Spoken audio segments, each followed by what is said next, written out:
கர்த்தருடைய பரிசு நாமத்திற்கு ஸ்தோத்திரம் உண்டாவதாக. இன்று ஜீவ வார்த்தை நிகழ்ச்சியை கேட்டுக்கொண்டிருக்கும் அனைவரையும் கர்த்தருடைய பரிசு நாமத்தினால் வாழ்த்துகிறேன், ஆசீர்வதிக்கிறேன்.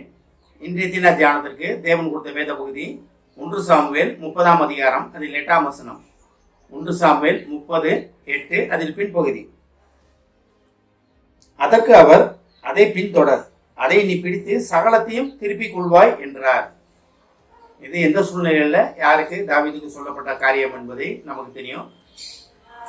தாவீதுட்ட கர்த்தர் தேவன் சொன்ன ஒரு காரியம் வந்து, நான் பின்னால போகலாமா அப்படின்னும் போது தேவன் ஒரு நம்பிக்கை கொடுக்குறான், நீ பின்னால போ, அதை பிடித்துக்கொள் அப்படின்னு.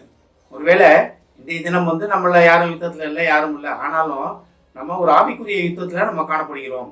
நம்ம எந்த இடத்துல இருக்கோம்ன்றது நமக்கு தெரியும், தேவனுக்கு நன்றாகவே தெரியும், நமக்கு நன்றாகவே தெரியும் நம்ம எந்த இடத்துல இருக்கோம்னு. இன்றைய தினம் நம்ம கிறிஸ்துவராய் விசுவாசியாக நமக்கு மிகவும் ஒரு முக்கியமான நாள், உயிர்த்தெழுந்த நாள், உயிர்த்தெழுந்த திருநாள். இன்று தேவன் சிலுவையிலே மரித்து நமக்காக உயிர்த்தெழுந்த ஒரு திருநாள். நம்ம ரொம்ப முக்கியமாக கொண்டாட வேண்டிய ஒரு பண்டிகை இதுதான். இன்றைய தினம் தேவன் என்ன சொல்றாரு பாருங்க, அதை பிடித்து கொண்டு பின்தொடர், அதை பின்தொடர். அப்ப இன்றைய தினம் இயேசு உயிர்த்தெழுந்த இயேசுவை பின்தொடர்வதற்காக நாம் அழைக்கப்படுகிறோம். நாம் இயேசுவை பின்தொடர்வதற்காக அழைக்கப்படுகிறோம். அதை நம்ம உணர்கிறோமா? உயிர்த்தெழுந்த இயேசு நமக்காக, நமது மீறுதலுக்காக மரித்து உயிர்த்த இயேசுவை நம்ம பின்தொடர்வதற்காக நாம் அழைக்கப்படுகிறோம். ஒருவேளை பழைய ஏற்பாட்டில் தாவீதுக்கு சொல்லியிருக்கலாம், ஆனால் இன்றைய தினம் இதை கேட்டுக்கொண்டிருக்கும் விசுவாசிகளே, உங்கள் அனைவருக்கும் தேவன் சொல்லுகிற ஒரு காரியம் என்னவென்றால், என்னை பின்தொடருங்கள், என்னை பின்தொடருங்கள். அதை பின்தொடருங்கள் அப்படின்னா பாருங்க, அதை பின்தொடர், இயேசுவை பின்தொடர்ந்து அதை பிடித்துக்கொண்டு, அதை பிடித்துக்கொண்டா சிலுவையை பிடித்துக்கொண்டு இயேசுவை பிடித்து கொண்டோம்னா சகலத்தையும் நம்ம திருப்பிக் கொள்வோம். ஒவ்வொருத்தவங்க வாழ்க்கையிலையும் இழந்து போன காரியங்கள் நிறைய இருக்கும். ஒரு நல்ல படிப்போ, நல்ல வேலையோ, ஒரு நல்ல செல்வமோ, ஏதாவது ஒன்று இழந்து போன காரியங்கள் இல்லாமல் நம்ம யாருமே கிடையாது. வாழ்க்கையில் நம்ம இழந்த காரியங்கள் நிறைய உண்டு. ஆனால் தேவனை பின்தொடர்ந்து அவரை பிடித்து கொண்டு அவரை பின்தொடரும் போது நமக்கு சகலத்தையும் நம்ம திருப்பிக் கொள்வதற்காக நம்ம அழைக்கப்படுகிறோம்.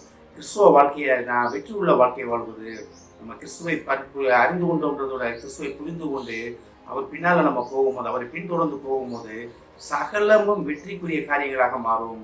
நம்ம எதெல்லாம் இழந்துட்டோம், எதெல்லாம் கைவிட்ட போயிடுச்சு அப்படின்னு நினைக்கிறோமோ அன்னையத்தையும் ரெட்டிப்பாக தேவன் தருவதற்கு வல்லவராக இருக்கிறார்.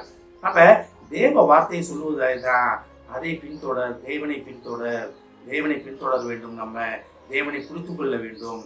தேவனை உறுதியாக, தேவனை விட்டுவிடாமல் உறுதியாக ஒரு பற்றுக்கொள்வதற்காக அழைக்கப்படுகிறோம். அப்படி செய்யும் போது பாருங்க, சகலத்தையும் நம்ம திருப்பிக் கொள்வோம். தாவீது ராஜா அந்த அந்த இதுல அந்த போர்ல அவரை ஏமாத்தி பிடிச்சிட்டு போன அனைத்தையும் ஒரு காரியம் குறைவிடாமல் பிடித்து கொண்டார், திரும்பியை பெற்றுக்கொண்டார். அதே தான் நமக்கு தாவீது ராஜாவோட இருந்த தேவனோட நம்மகிட்ட இருக்க தேவன் ரொம்ப மிகவும் சமீபமாக இருக்கிறார். இன்னும் சொல்ல போனா நமக்குள்ளே வாசம் பண்ணுகிறார். அப்ப தேவன் நமக்குள்ள வாசம் பண்ணி நம்மளை வழிநடத்துகிற தேவனை நம்ம உறுதியாக பற்றி கொள்வதற்காக, உறுதியாக பிடித்துக் கொள்வதற்காக நம்ம அழைக்கப்படுகிறோம். எதுக்காகனா, நம்ம வாழ்க்கையில எதெல்லாம் நம்ம கை விட்டு போயிடுச்சுன்னு நினைக்கிறோமோ அனைத்து காரியங்களும் நமக்கு திரும்ப கிடைக்கும். அதான் சகலத்தையும் திருப்பிக் கொள்வாய். அன்றைய தினம் தாவீது ராஜாட்ட சொன்ன கர்த்தர் தேவன் இன்றைய தினம் உயிர்த்தெழுந்த இயேசு மூலமாக என்னை பின்தொடர், என்னை பற்றிக்கொள், என்னை உறுதியாக பற்றிக்கொள். நீ வாழ்க்கையில எதெல்லாம் இழந்த நினைக்கிறியோ அனைத்தையும் உனக்கு ரெட்டிப்பாக கிடைக்கும். அனைத்தையும் நீ திரும்பி பற்றி கொள்வாய், திரும்ப பெற்றுக்கொள்வாய் அப்படின்னு தேவன் நம்மகிட்ட உயிர்த்தெழுந்த இயேசு, நம்ம மத்தியில வாழ்கிற இயேசு, நமக்குள்ளே வாழ்கிற இயேசு நமக்கு ஒரு வாக்குறுதி கொடுக்கிறார். எப்படி நம்ம என்ன செய்யணும்? அதுக்கு அவரை பற்றி கொள்ள வேண்டும், அவரை பின்தொடர வேண்டும். அப்படி செய்யும் போது, இந்த 2 காரியங்களையும் நம்ம உறுதியாக செய்யும் போது தேவன் நமக்கு சகலத்தையும் திருப்பி தர வல்லவராக இருக்கிறார். ஜெபிப்போம். எங்களை அறிவுமனை அன்பின் பரலோக பிதாவே, அப்படி நாங்கள் உண்மை பின்தொடர்ந்து உண்மை உறுதியாக பற்றி கொண்டால் சகலத்தையும் எங்களுக்கு திருப்பி தருவேன் என்று வாக்கு கொடுத்ததற்காக நன்றி ஆண்டவர், நன்றி ஆண்டவரே. வாக்களித்த தேவன் வாக்கு மாறாதவர் என்பதை அறிவோம் ஆண்டவரே. இதை கேட்டுக்கொண்டு விசுவாசிகள் அனைவரையும் முதுகத்தை தெரிகிறோமாப்பா, ஆசீர்வதிக்கிறோம் ஆண்டவரே. இதை கேட்டுக்கொண்டிருக்கும் ஒவ்வொரு குடும்பத்தையும் முதுகத்தை தெரிகிறோமாப்பா.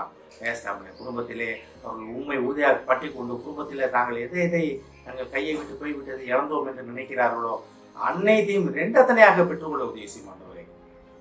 ஆசீர்வதிக்கிறோமாப்பா. இயேசுவின் மூலமாக கேட்கிறேன் நல்ல பிதாவே, ஆமென். கர்த்தர் உங்களை ஆசீர்வதிப்பாராக.